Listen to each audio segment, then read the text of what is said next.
So Pogba's unfollowed Martial. He's unfollowed me as well. Bloody hell. Hello and welcome to the United Stand. How are you all doing this Wednesday morning? And look, it's a bit all over the place at the moment. We're going to be talking about Pogba, Grealish, Partey, Niguez, Werner, and lots of people basically. But just to let you know as well, it's all a bit all over the place at the moment. I think Ole Gunnar Solskjaer's doing a press conference at 5 o'clock today UK time. We'll be live straight after that with the preview for Bruges, because I think a lot of what he's going to say in the press conference will be relevant to what the predicted lineup's going to be. So we'll do that. It's either 5 or 6 o'clock today. You'll just keep your eye out on that. But let's fly into it. It's been a big 24 hours for Manchester United. Obviously, we beat Chelsea. We've had all the Pogba stuff going on. Mino Raiola's been talking. And look, I just think the situation, we've heard a lot of people talking about it yesterday. Should Pogba be sold? Should we get rid of Pogba? I think cutting through the nonsense, Pogba wants to go. United probably accept that Pogba needs to go. But then you've got all this stupid stuff like that Real Madrid only want to pay £50 million. And I'm like, I'm just getting confused here. At what point does Pogba go from being a £150 million player to a £50 million player? He's been injured for a few months. He's won a World Cup. He's one of the best players in Europe on his day. He's worth 120 million at least. So let's forget the swaps with Rabiot and bloody Ramsey, and let's forget £50 million from Real Madrid. Pay up the money or he's going nowhere. He can rot in the reserves. That's what I think. But also, I totally agree with what Mino Raiola and Pogba are doing. And I know that's controversial, and I don't like Raiola, but I do agree with what they're doing. There was a precedent set here. United forced him to stay. They're going to try and force him to stay again. So he's got to force the move. For everybody who's having a go at Paul Pogba saying he's disloyal, this, that and the other, can we have a look at who our owners are, and can we have a look at who Ed Woodward is, and can we have a look at what's been going on at this club for the last 6 years?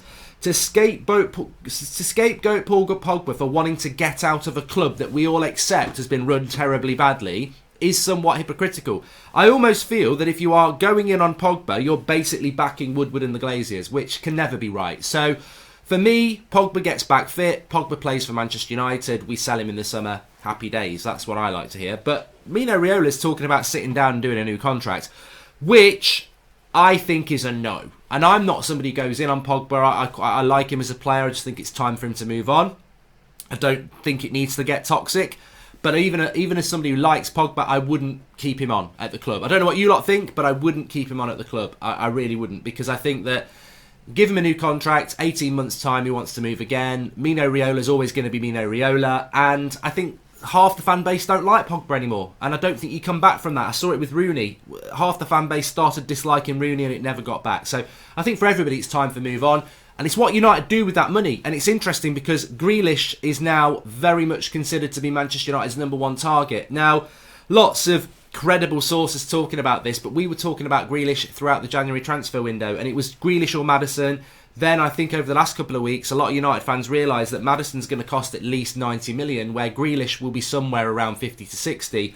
Well, yeah, I think Grealish is the better option. And also, I think Grealish may give us a little bit more steel and leadership than Maddison. And United definitely need characters. So Grealish being a candidate for Manchester United, I don't really have a problem with it. But what I would say is, I think United do need to look into Europe a little bit more. I know it's early days, but look at Bruno Fernandes. We've had our eyes opened up there. Bruno Fernandes has been here for 2 games and his quality has shone through, and we've spent £47 million on him. You'd pay double that for James Maddison. And I'm not saying James Maddison's a bad player, and I'm not saying Grealish is a bad player, but you'll pay more for Grealish than we paid for Bruno. And this is what I mean. If you scout well abroad, you can get really good talent for a lot cheaper. Thomas Partey last night against Liverpool was superb. Now, you can say he's doing it in La Liga, but he's just done it against Liverpool, and he was absolutely fantastic. So, for me, that is a player that I think United could pick up for about £50 million. And I think that, if Pogba goes, you bring Partey in, you bring Grealish in, suddenly you've got a midfield that's got McTominay, Fred, Partey, Grealish, Bruno Fernandes. That is a young midfield with a couple of 25-year-olds, and it's something to build with. And you could get Partey and Grealish for around £100 million. So this is where United need to look. Look, I like Saul Niguez. I thought Saul Niguez played well again last night, but whether we can get Saul Niguez or not, I did a video on Saul Niguez 4 years ago. We get linked with Saul Niguez all the time. I believe it when I see it, and he cost a lot of money. But Thomas Partey, Jack Grealish, those 2 players would come in and massively improve us. And I think, you sell Paul Pogba and everyone thinks you've got to go for a great big signing. Look at what Liverpool did. They brought in Wijnaldum from Newcastle. They brought Oxlade-Chamberlain from Arsenal. Who else have they brought in that midfield? I mean, Jordan Henderson was a while ago, wasn't it? James Milner. Their signings in, Andy Robertson from Hull. Their signings are not sensational. Oh, he's going to be brilliant. I think I need to look at those sort of things, and I think Thomas Partey, Jack Grealish, they work well for United. So look, for me, let's get Pogba back. Let's get Pogba playing. Let's get Pogba out in the summer, and I think that is the logical thing to do for Manchester United. But what do you think? Would you give him a new contract if you could? Also want to talk to you a little bit about Haaland last night. Scoring again. There was never any doubt that Erling Haaland was going to be a good striker. And I think he's going to be a fantastic striker. And if he has got a release clause, he'll be going to Real Madrid or someone like that very soon. I think United missed the boat on Haaland.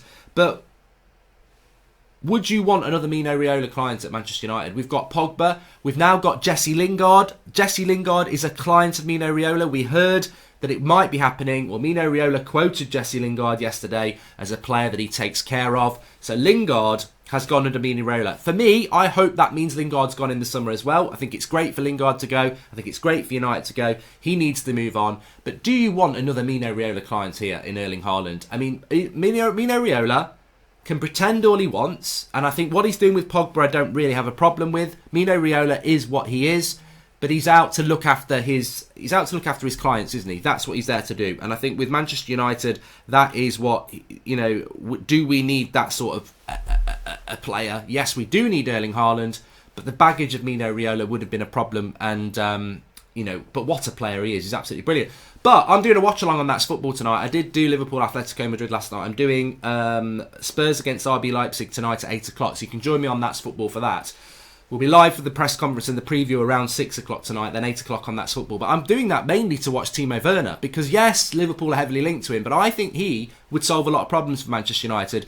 And yes, you don't get Erling Haaland, but maybe go and get Timo Werner. That's what United need to do. And Jadon Sancho played last night, and they're talking about United really in for Jadon Sancho. But it's the same old story. United have got the money, they've got the wages, they've got the contract, but it's persuading Jadon Sancho to come to Manchester United that's going to be the problem. If we can build on that result the other night against Chelsea and get top four, which to be honest, don't think I've spoken to you since this, top four has opened up. Like, Son is now out to the end of the season for Spurs. They've got no forwards and they're inconsistent. Chelsea are massively inconsistent. If we can find a bit of consistency, we will get fourth place. We will get Champions League football and we will get Jadon Sancho. That's what will happen. But United have got to get the Champions League football. If we fail... Look, Jadon Sancho's not stupid. He's the master of his own career. He left Man City to build a career at a young age. He'll look at United, he'll look at the situation, he'll notice we beat Chelsea, and in his head he will be, well, if United get top four and Chelsea don't, I'll go to United, because that shows that they're the better team. If United mess this up from here and they don't get top four and Chelsea do, I'm going to go to Chelsea because the brand of football is better. The door to Jadon Sancho is open. We've got to walk through it. And then you come back into everything else about Solskjaer. I mean, if you haven't checked the Flex and Rant show out, do check it out. It went up last night. Rant saying that he wants Ollie out even if he wins the World Cup with Norway, Champions League with United, the treble, whatever, he'd still want him out. I think that's a little bit too far. We're going to give Ollie till May. I think that's what we're going to do with Ollie, and we'll see what happens from there. But for me, I think Manchester United just need to move on and focus between now and May. That's what we need to do. But for Pogba, I think Pogba needs to go. Grealish would be a decent player to bring in. And I'd definitely be looking at Thomas Partey. I really want to emphasise that. I don't know what you lot think. Get in the comments. What do you think about Pogba? Would you give him a new contract? Who should be brought in to replace him? I mean, look, if you're asking me who I want, we've got Maguire, Maddison, Grealish or Niguez, I'd take Niguez. I think he'd be absolute star quality in the Premier League. I think he's better than both of those. But price-wise, he might be a little bit more. If you're asking me if I want Thomas Partey at Manchester United, well, yes, I do. And I think we've seen with Bruno already, and we're going to see with Bruno week after week, this is a player that if you scout well in Europe, you pick up for a reasonable price and they make a big, big difference. City have been doing it for years, whether it's David Silva, Bernardo Silva, De Bruyne. They bought players from Europe for under £60 million who came into this league and they were world class. United need to look at that. Thomas Partey will do it. He was brilliant against Liverpool last night. He'll be brilliant against Liverpool at Anfield in a few weeks. United need to use their European scouts more. And I don't know why we don't, because you'll get a better quality of player and you'll save money, which surely is what Manchester United need to do. So for me, that's what United need to do. But if we're going to go for Grealish, I'm happy with Grealish, but I would like Grealish and Partey and Pogba out the door. Get your comments in, smash a like on the video. We'll be live with the Club Bruges preview straight after Ollie's press conference this evening. It'll either be just after 5 or just after 6. MUTV says it's at 5, but then they're doing it at 6. So we'll find out. We'll be live for that. Smash a subscribe if you're new. Check out the Flex and Rants video. Very interesting views from Rants on the Ollie situation. Some agree, some don't. Thanks for watching.